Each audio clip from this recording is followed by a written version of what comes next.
Thank you so much for joining us today. Just going to go ahead and give a couple minutes to allow folks to, filter into the room and prepare for a good chat today. Um, I know I'm excited for the chat. Are you excited, Raina? Yeah, I'm very excited and happy to be here.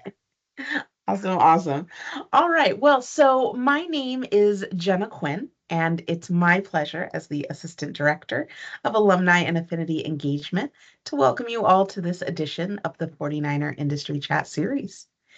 Just so that way everyone knows this is being recorded. So honestly, really what that means for you is that this is going to be available to you again on demand at our website at www.csulb.edu/alumni. So you can watch it again, you can send it to a friend or a colleague or anyone else you think might get something good out of this. And so with that, I am so excited to introduce our alumni host today, Reina Hudson. Hi, Reina. Hi. Hi, everybody. Thank you for inviting me here today. Awesome, awesome. So one thing I forgot, I think I forgot to mention, um, my bad, I forgot to mention that if you have any questions, feel free to submit and you're here with us live today, feel free to submit that into the Q&A, and we'll get those questions on over to Raina. So with that, I will just read Raina's bio really quick, just to give everybody sort of a primer on what you can, what she's all about. So Reina is a healthcare executive with over 15 years of management experience, known for leading high-performing teams to operational excellence. She has expertise in the healthcare program management across federal, state, and private plan contracts with a focus on care coordination, case management, and behavioral health services for high need members. Ms. Hudson has in-depth knowledge of California's Medi-Cal models and integration of physical, behavioral, and substance use disorder treatment. Her experience spans Medicaid managed care plans at both regional and local levels, with a focus on California's county behavioral health programs, including its unique financing, care coordination, and data sharing requirements. She has a strong background in program development and operational efficiency, excelling in recruiting and employee engagement strategies that foster workplace cultures. Reina, you sound like an incredibly busy professional. Thank you so much for joining us today. Great. Yeah, thank you for having me. Absolutely. Well, let's just get into it. Okay. Let's start with a little bit of background about you. What were what was your life and your experiences and everything that led you to come to CSULB in the first place? Okay. Well, I'm born and raised in the San Francisco Bay Area and the youngest of two children. And I think kind of pretty early on, I knew that I wanted to work with people. I really wasn't able to articulate, that I wanted, a career in social work. That came for me a little bit later. But, I've always just really been interested in social justice and really feel strongly about the idea that we're all part of this world. And we really need to share the responsibility to serve other people. So after I graduated high school, I spent some time at a community college and then I transferred to Cal State Long Beach my junior year, graduating from the BSW program in 1997. So it's been a little while Hey, not now that when I finally long. saw that. Yeah, I thought, oh gosh, okay. And then later I went on to USC to get my graduate degree, and I graduated from there in 2000 and then became a licensed clinical social worker in 2004. So kind of what led me to Cal State Long Beach was the social work program. It had a great reputation. And I really thought, that it would kind of help me, create a foundation for what I knew I wanted to do. But then also it didn't hurt that it was in Long Beach. I wanted to move to Southern California and see some palm trees. So that was just a little bit of icing on the cake. Yeah, I mean, you can't beat it. It's the beach, right? Yes. Well, that's awesome. I mean, when you got here, right? And spent all that time in Northern California and you came down here to the beach. What was that student experience like for you? I mean, were you someone who worked when you were on campus? Were you a commuter? Were you a part of clubs and activities? Like what was your student experience at the beach? I think my time at CSUOB, I tell everyone was really some of the happiest, in my life. I came down there and I knew nobody. I was really kind of just starting from scratch. And I got down there, I met my husband, I met some of the best friends that I still have to this day that we're still really close to. And so I learned so much from the program. I had great teachers, and their impact I think really helped me to begin to kind of like establish a really fulfilling career. I had a one teacher there in particular, Dr. Granger, who so sadly I know is like no longer with us. But she was just a wonderful mentor to me, and I think Mhm. really taught me about how to kind of be a self advocate and really like the power and self belief, and really kind of helped me decide to further my education and go on to graduate school. So I really think that, socially at the time of life, where I was, it helped me to really create long lasting personal relationships and kind of set me on the right way for my career as well. Yeah, that's great. What do you think, with the mentors that you had or even maybe like peers or stuff that you were learning in class, what do you think is like was one of the most important or influential things, one of those things that like foundational concepts that you took with you throughout your career? Like what did you learn here that like served you the best? Yeah. Well, I mean, I think like mentorship is just so important, not only in field, but like in life. Right. I Hmm. really believe that, we all need someone to like support us in our journey, right? And I think in mentorship, it's not a one-way street. It's a relationship, right? And so that as you're kind of giving to other people, you're also receiving. And I've had mentors that have been like parents, my friends, my bosses, my colleagues. They've just all been part of my journey, right? And one of the things that I really learned was that if we're usually all surrounded by kind of love and support. We just have to be open to see it and acknowledge it, but also receive it, which is sometimes easier said than done. Sometimes Yeah. things are rough and you kind of can't see it all around you. So I really think learning that it's important to like be open to the possibilities. And mentorship I think is important, but also I think it's really important that we identify like champions in our life, right? And someone explained that concept to me. It was like, a mentor is someone who's going to give you knowledge and help you learn how to grow, which is really important, right? They're going to help you learn. But also like you have to have a champion too, because those are the people that are going to like root you on and push you forward, right? So when you think they're going to promote you in advancement in job, they're going to remind you like you're worthy, and they're going to like essentially be the people that are going to drag you across that finish line when you don't think you can make it, right? So I think it's really important that you have both, and that you're lucky enough to find those people in your journey, and that it's important that you become that for somebody in your journey as well. Yeah. That's it. That's great. And I feel like in, with mentorship, right? Young professionals, students, they kind of have this idea in their head that like mentorship is it's like so formal and almost intimidating. Like, do Hmm. you have tips or tricks or advice or, advice on who to reach out to for mentorship or how to get that started and kind of demystifying that like intimidation factor? Hmm. Yeah. I would say be open and honest about it, right? Because any professional that's lived life who, has achieved some success has had a mentor, has had that champion.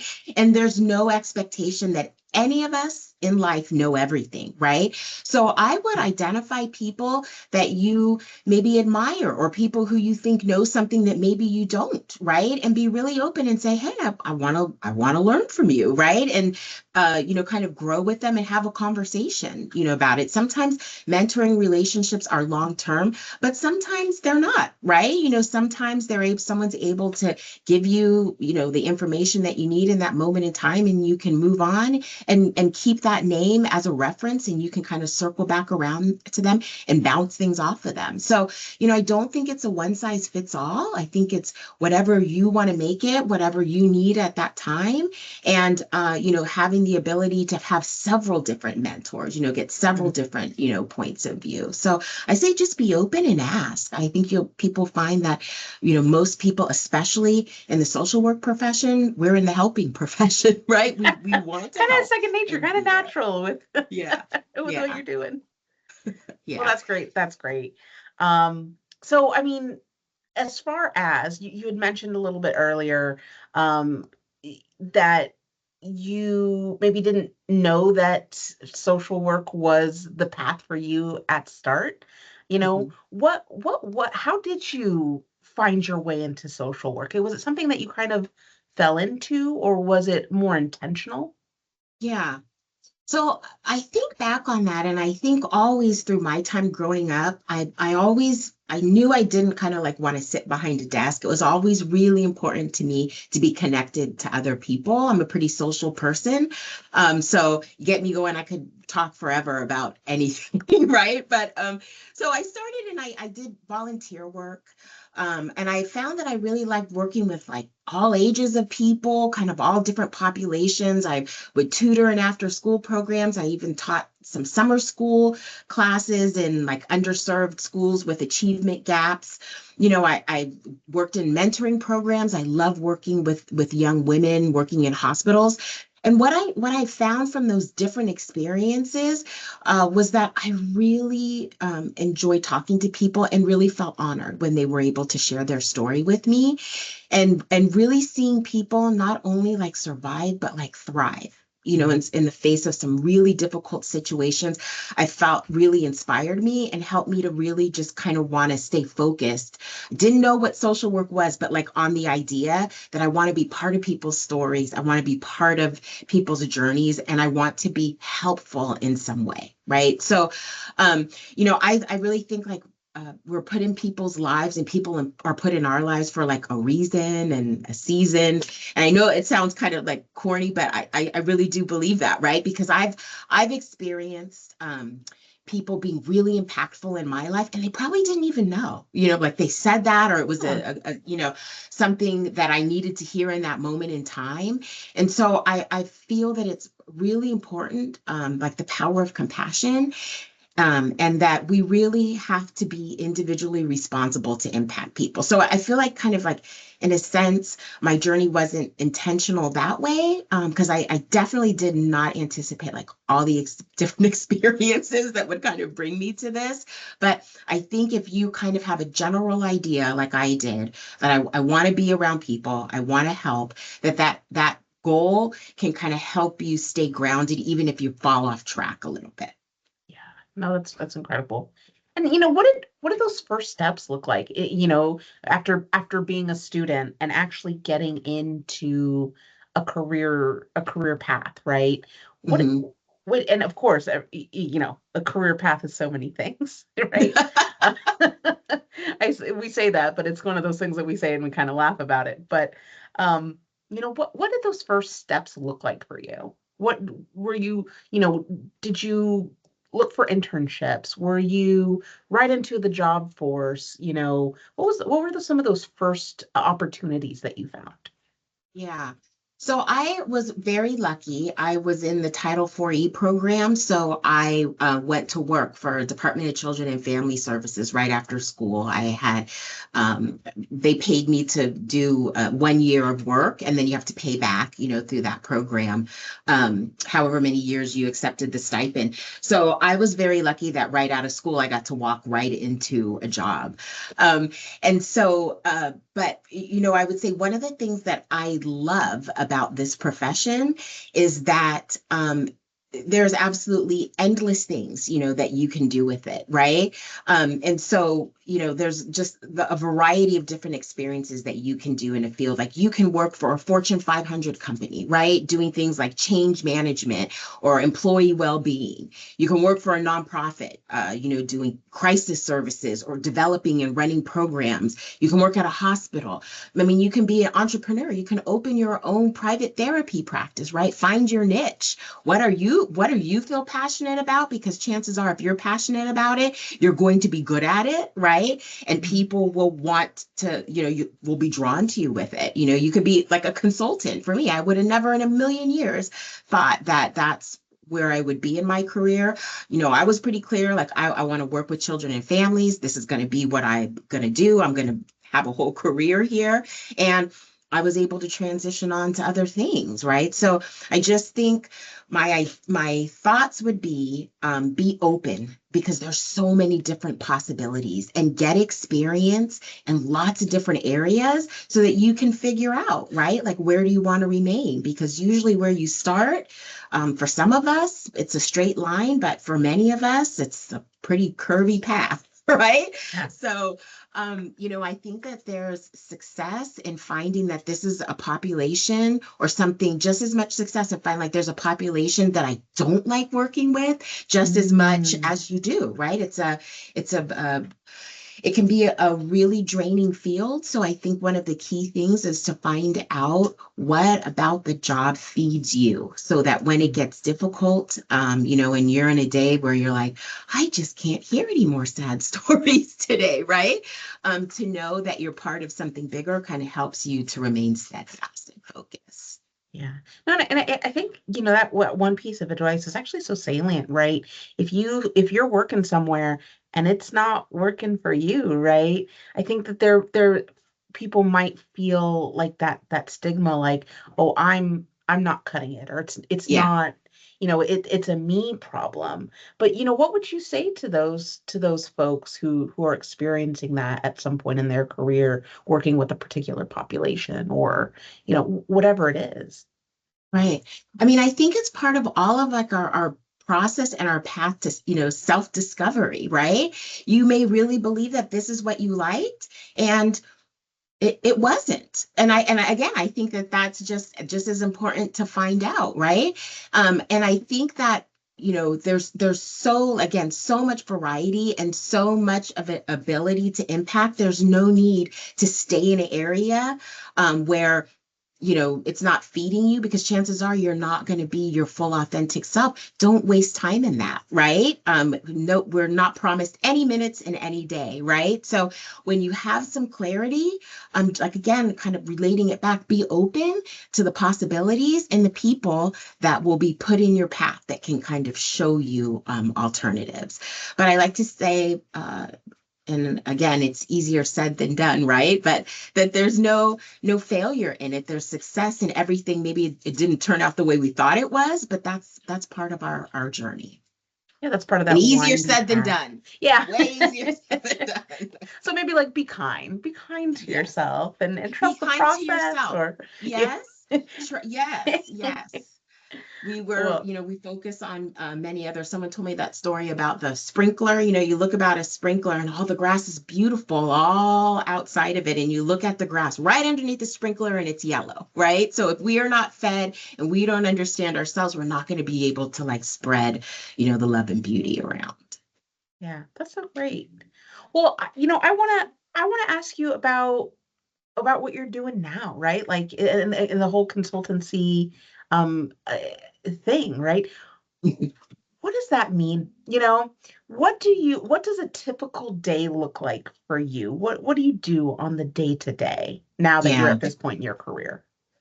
So one of the things that I love about, being a consultant is that I don't think it's unique to being a consultant, but your day doesn't really look the same, from any day. You really have, I've experienced that there's so much more flexibility in being a consultant, right, than maybe kind of in any other of the roles that I've had. You really have more of an opportunity to kind of structure what your day looks like, what hours you're going to work. But, given that also, when you're in a consultant role, you have to be kind of actively looking for projects and things that you can be added on to. So there's a little bit of that component to it too. So I would say, like, for me, activities range kind of dependent upon, what it is I'm working on. If I have a project, that I'm working on, maybe I'm looking at legislation, right? Or I'm doing community engagement, or I'm helping to find gaps, creating analysis. So to help, like, my clients be more successful, right? And create programs that are sustainable with like different kinds of funding models, things like that. Maybe I'm looking for clients, right? Or projects or things that I can help. So maybe I'm networking or attending conferences or speaking at a conference, right? Those Hmm. kinds of things. So, the role, it's never boring. The possibilities are endless. Again, I think use the time to figure out kind of when you have the luxury of the time, figure out what populations of people do you like to work with, right? What do you feel passionate about? Do you want to work on a micro level, like impacting people in their day to day, or do you want to do a macro level type thing where you're informing policy, creating programs and looking at sustainability? So I think, and you can only come to those realizations if you've been in there and done the different things, right? Otherwise, you're kind of guessing. Yeah. Gotta get your hands a little dirty to see Yes, what's what you want and how to absolutely. work it, right? Absolutely. Well, so especially in social work, right? The whole topic of work-life balance is huge. You know, how have you been able to integrate or, successfully manage work-life balance, or what are some of the strategies that you employ? How, in this field where it seems so impossible, what's your advice for that? Yeah. I would say that's probably looked different depending upon where I was in life, as a single, woman just starting off my career. I had different ideas about kind of boundaries and how I needed to balance my life that looked different when I was a married woman and had children with many more competing priorities, right, other than my own.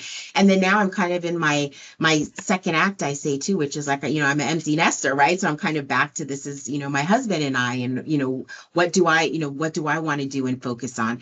So I think it's just really important to identify kind of what are the things that feed you, right? Make sure that you take time to infuse things that bring you joy in your daily life, and make time to do that. And again, I say really remain open to the possibilities, right? And I think as long as you kind of can remain steadfast that you're kind of living in your truth, right? And progressing, getting you closer to where you want to be, you'll be able to find some enjoyment and balance. But I think it's hard for all of us, like identify what brings you joy, right? And then try to infuse that all through your day. Yeah. And I know it's definitely has much to do with own personal taste, right? Yes. Uh-huh. But for you and in your path, what were some of the things that you tried that you didn't like? It wasn't for you. And what were some of the things that you parts of your career where you went in there and you're like, yeah, this is feeding me. This is giving me joy. Uh-huh. Um, I think I mentioned early on, I always love working with young women. And so anytime I had an opportunity to work with families or young women that kind of were maybe having some struggles, being instrumental or trying to help them kind of come out the other end, those were things, that fed me. I always enjoyed doing clinical work, and you know, actually having direct practice and doing those things. And there was a time in my career where um, I had some competing priorities, right? And so I had to really make a decision about, do I want to work in private practice and do that? Or do I want to kind of like move on and do more operational things and build programs? And I say that to say that I think it was really important kind of time of life, and that there are things that feed you and you can love because that's where you are as an individual, and Mm, transition into other things. So what feeds you might look different depending upon where you are at. Um, and also, I want to say, if you when you're in roles like consultant, or when you have your own kinds of private practice, you can determine like the level of engagement you want to be in. So sometimes I'd be in a really operational role where I'd run a program, but I needed to be fed clinically, right? So I always keep a really small private practice where I could choose the type of clients that I thought I could be most successful in working with, right? Young women, maybe married couples, those things, so that I was able to kind of balance. Operations is wonderful, but sometimes it's daunting and difficult, and you have to remind yourself, like, why am I doing this every day, right? So continuing to engage in things, like you said, that fed you, and trying to find a balance, I thought was helpful. yeah. So, I think a lot of folks, you yourself, right? But it's very common that nowadays people jump around from, one company or organization to the next. Yeah, Um, and I think that a lot of folks kind of think, how do I know when I'm ready, or how do I know when it's the time to make that leap? I'm doing what I'm doing, and then, when do I know that it's time to go and do the next thing? What yeah. would you say to that? Gosh, that's a hard question, because I think it's so individual. But one of the things, and we touched about it earlier, is really kind of believing in yourself. Um, and I think knowing your worth and understanding what are the contributions that I can make here, right? And if it ever just gets to be where there's way more bad days than there are good, sometimes you have to kind of, weigh those pros and cons and make a way, right? Um, so, I would say, like, listen to yourself and trust your intuition. And sometimes there's nothing bad. Sometimes you just feel like, maybe I want to have some variety and do more. And so there's opportunities to kind of maybe test the waters before jumping all the way in, right? Maybe even within your organization, look for other kinds of opportunities. We talked about, maybe you've done direct service for a while, and whenever you've done that, there is such a high risk of burnout.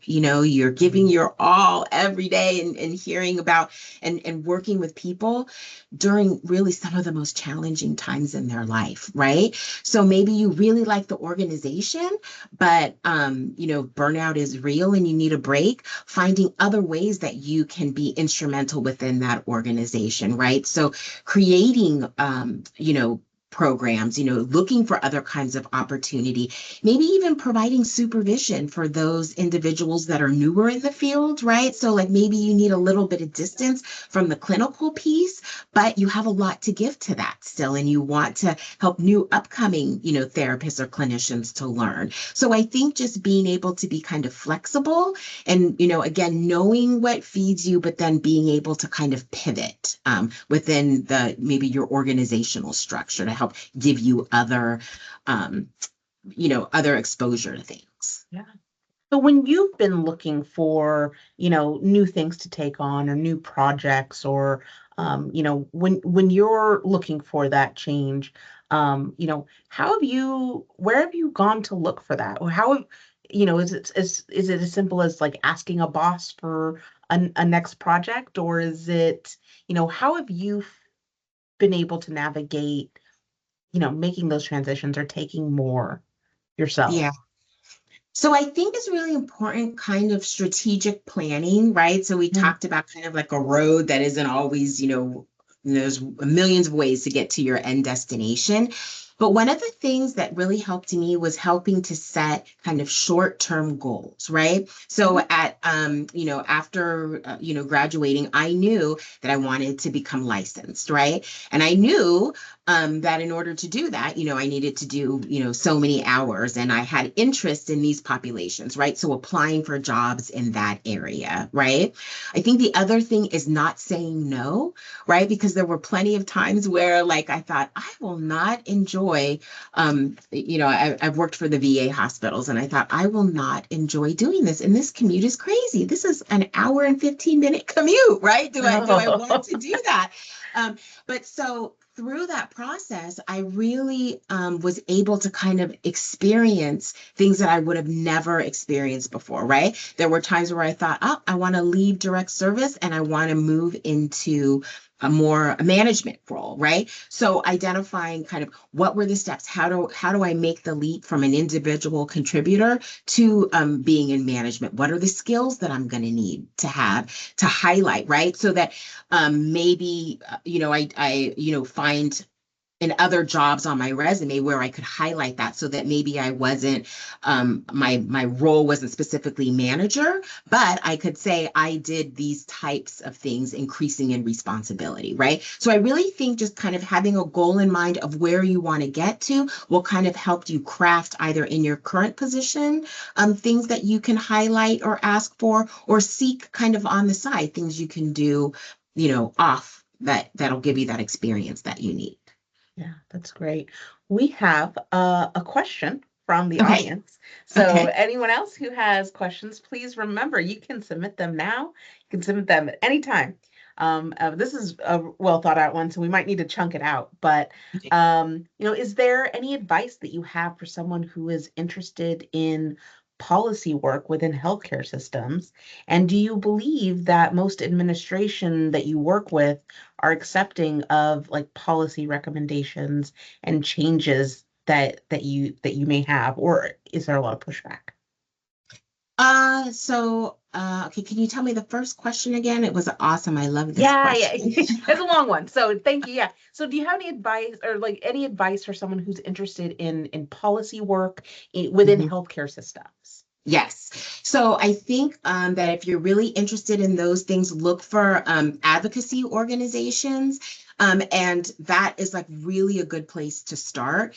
You're probably not going to have much of an opportunity, like if you're working in operationally based things like nonprofits or like county funded programs, that you're not going to have much of an opportunity to do advocacy work because again, they're focused on operations and delivering a service. So, looking at advocacy organizations, state and federal organizations are really focused on being able to look more at legislation and things that are coming down. Again, consultancy firms being willing to come in maybe as in a more junior role so that you can kind of learn the workings of project management, project development. Those are all things that are really key because you have to be able to kind of organize thought, intake information and digest it, and then be able to figure out ways that you can impart your knowledge on other people in ways that is identifiable, but also that is useful for them to be able to move things forward. Yeah. So what I'm hearing is like getting involved with like those organizations that are already Yes, doing the advocacy and already yes, doing the policies. yes, Um, yeah. and if you were in, and I think the question here is like if you were actually in a system, right? You were in a healthcare system, like Uh-huh.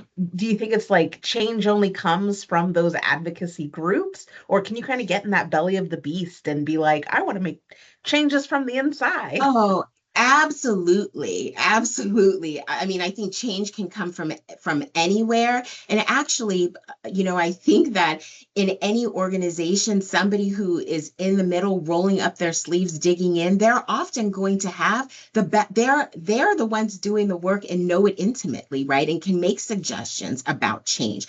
And I think it's really important because even if you are somebody that is really into policy. If you are operating in an organization, you're kind of a unicorn there, right? Most people kind of put their head down and get working and do what they are responsible for in their daily life, right? But if you have kind of that policy perspective, you can kind of anticipate things, right, around funding models and things, and identify other opportunities to expand programs that you might already be working in, right? I mean, having those conversations within your organization. I mean, I kind of think that's a little bit about what we talked about, like how do you pivot? How do you make changes, right? Well, if you're understanding how the money is flowing, right? Or what are different policies that we need to update, within our system to be aligned with things, you will really be, I think, a really trusted thought leader within your organization and Incredible, be able to right? make change. Yes. Yeah, I love that. I I love hope that. that answered their question. I think so. Okay. And then someone else is asking, it looks like they're interested in that macro work as well, that policy type work. And if you're going that route, um, are people who are making those hiring decisions, are they looking for specific titles or degrees? Is the MSW enough, or are there other experiences that you should have on your resume for those to be successful as an applicant? I think absolutely your degree is important. But I think the other piece is that when you want to get into kind of policy, also you want to, or I don't want to say consultancy, but look at those types of things. You also want to have some world experience, right? So you want to have been able to say, hey, I have the experience in working in programs. So, the legislation that comes down, let me tell you why this is good and we should move in this direction, or why it really isn't, and the real world complications and challenges that are a result of that, right? So I think it's really a mix, and to be kind of successful in that, or the most successful people have had that mix, that they've done the work, so that when they're looking at how you're developing or administrating or even designing kinds of policy, that they have that experience to draw from. So I would say be around people, uh, you know, come in entry level positions, right, where you have the luxury to kind of read and take it in and see how the process works, but also take some time to do the work, right, so that Mhm. you can understand it, because there's book knowledge and then there's life knowledge, and they're both very, very important. That's great. Yeah. The next, I love it. These guys are just coming up with questions. So we're going to keep on this train. Okay. Someone else has a bunch of questions here, but I'll focus in on the question about mentorship. So, what are some questions that you can ask a mentor that is going to help you in your journey as a social worker? Okay. So, like, what Um, should you be trying to get out of that relationship?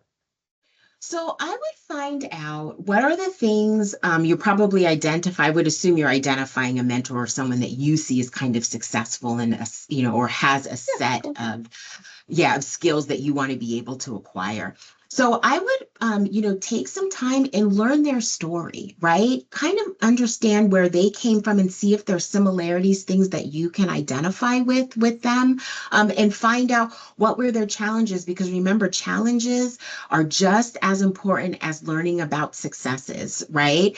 And so figure out, take the time to know them, what fed them, what helped them, what hindered them, and get to know their story. Once you know that, and forming that kind of relationship, I think that can be sustaining and enduring, because as we grow, what that relationship and mentorship looks like will be different. So getting to be able to kind of establish some kind of personal relationship, I think will kind of help inform how you move forward.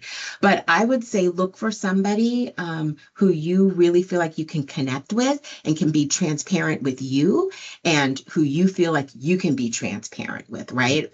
It's wonderful when we can share our successes, but we also have to be able to have some level of vulnerability so that we can kind of work through the challenges to get to the other side.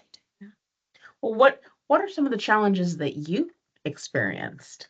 Oh, Lord, quite a bit. I know that could have been a whole nother industry chat. Um, I think one of the biggest challenges for me was really knowing that I loved the profession, but getting to and wanting to help people, but really having to figure out how to pivot and get through burnout. Like I said, I feel what has always fed me is that really clinical component. But in different times in my life, I had children, I had family things that really impacted me. I felt like, and sometimes I think, wow, I just spent a whole day helping other people, and it's 8 o'clock, and I haven't talked with my daughter, or only spoke with her for 2 hours in the day. So I think really kind of trying to figure out work-life balance, staying fed, and figuring out like how to pivot. Those have really been important, and really trying to at different points in my life figure out what do I want my career to look like. And how am I going to still impact the way that I want to, but also continue to find enjoyment in it. Because if we're burnt out, we're not our best selves, we're not helping anybody. So I would say that. The other thing I want to say though is continue to be open because social work is so varied. I've never ever had a hard time finding a job. Because I think that I've been open to trying different things. And some things I tried and thought, oh, not for me. I was here 6 months and knew this wasn't going to be for me, right? But other things I was pleasantly surprised about. So I would say, you know, dipping your toe in the pond of many different things.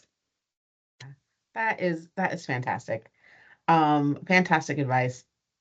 We are coming up close to time, Okay. so I can't believe these things fly by for me. Yeah. This one certainly has flown by. But I always like to ask, I always like to ask, um, if you had the ability to wave a magic wand or get into a time machine and go back to 1997 and talk to you Mhm. when you were about to leave the beach, what advice would you give yourself? What would you tell yourself? And is that advice still what you would say to anyone starting out in this field just now, or is it different? Yeah, I love that question. That miracle question is one of the Yeah. things, like, when you're talking to your clients or other people, like help you to visualize, right? Like, what would you want things to be, right? Um, and so I would say two things. Don't and it's hard, right? And I'm coming from a place where I have not been successful, in doing these things always, but it is really truthful that the only person that can limit you is you, right? It doesn't matter. There's a million people in this world that will tell you you can't do this or you won't be good at it. Find the one person that will tell you, yes, you can, and embrace them. The other thing I say is go for it. Go for it. You miss 100 of what is the saying? 100% of the shots you never take, right? So go for it, and try to be fearless, right? Because you'll fall, you'll make mistakes. It's part of the journey, right? And you'll learn just as much from that, right? So, um, kind of like in closing, I'd say, like, in this profession, you get paid to try to make the world a better and more equitable place, right? That's your Yes. job. And so there's nothing else I'd rather do, right? So try and keep, if this is really something that you're considering, find people that do it, tell them the pros and the cons, because there's certainly, those in there, and just dive in. Just dive in. That's awesome. That's awesome advice. I think that is great, and I think that's kind of timeless, right? Like whenever you're gonna do, whenever you were embarking on this career in social work, you know, it's timeless advice. So, um, I want to say thank you so much for your time today. I think that this has been an incredible chat. And I think that there's definitely a lot of fantastic pieces of advice in here and fantastic just knowledge that we can gain from your experiences and from your journey. So I want to say thank you to you. I'd also like to say thank you to all of you here today. both the folks who were able to join us here live in person and the folks who've made it all the way to the end of this video. We appreciate you. We hope that this has been helpful for you. We want to remind you that you can follow us on all of the social media platforms. We are at CSULB alumni. And then you can also check us out on our website at csulb.edu/alumni. So that way you don't miss the next industry chat, that you can see all of the different events that we have up and happening, as well as different ways to get involved, stay involved, and really continue to be a force for this campus. So give us a shout. We'd love to hear from you. Stay connected. And, Raina, if folks wanted to maybe keep in touch with you, maybe continue. We had some questions that we weren't able to get to today. If they wanted to reach out to you and ask those questions or continue the conversation, what's the best way that they can get in touch with you? Yeah, you can find me on LinkedIn because I'm on LinkedIn, Reina Hudson, and you can also email me at rhudson@healthmanagement.com. Awesome. Awesome. Well, Raina, thank you again so much for all of your time today. Thank you, everyone, for joining us. And until next time, we'll see you later. All Bye-bye. right, thanks. Bye, everyone. Bye, everyone.